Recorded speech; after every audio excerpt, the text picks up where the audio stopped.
Hello, adventurers! Honestly, that just took a lot out of me, so let's go sit down. Let's take a moment to talk about fatigue and consistency. Today I am tired. You do what you can, but sometimes you just run out of spell slots. It happens, and while having more spell slots would be nice, I honestly think there's something that's more important, and that's learning how to do better ritual casting. What do I mean by ritual casting? Just routines. Yeah, but how does this relate to consistency? Don't worry, I'm getting to it. A big misunderstanding about consistency is that you have to be working at 100%, 100% of the time. Otherwise, you're not being consistent. That is categorically untrue and not sustainable. Consistency literally just means showing up and doing what you can given that day, given your status, given your situation. And that's where learning how to ritual cast can really help. When something is just on automatic, it doesn't require nearly as much effort. Number one, because you don't have to think about it. And number two, because you don't need to make a decision. Both of those require energy.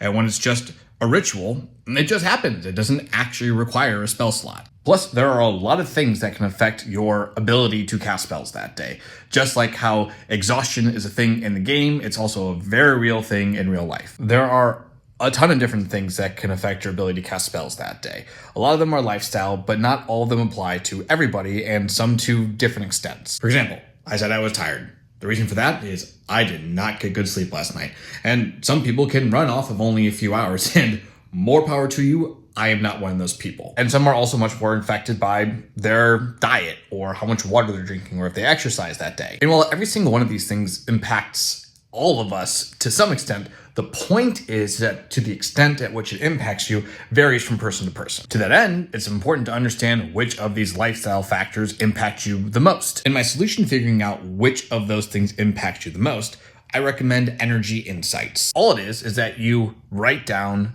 2 or 3 of the things that you think are most likely to impact your energy status. Now, you don't necessarily have to be right. The point is that we're trying to figure it out.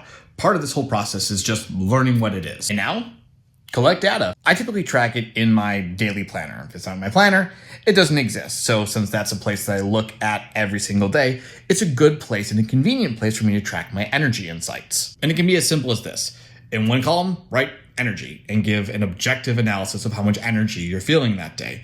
And then in the other columns, those 2 or 3 lifestyle factors you think are impacting your energy status, just track how they were that day. Over time, as the days and the weeks and the months go on, you can start to see patterns of which of these lifestyle factors seems to correlate with your high energy days and which one seems to correlate with your low energy days. And now you've got something really powerful to work with. Because if you know what these factors are and to what extent they impact you, now you can make a plan. That consistency thing that we were talking about before, well, now if you know that 1 or 2 of these factors that impact your lowest energy days are present, you know that that's not a day to try and push as hard as you can. That is your signal that for that day, you do just what you can. Don't force it. Now you'll be able to keep up with your consistency without pushing yourself too hard or burning yourself out. They'll be more predictive and therefore a heck of a lot more useful to you. So with the energy level that I'm actually feeling, let me say, happy adventuring.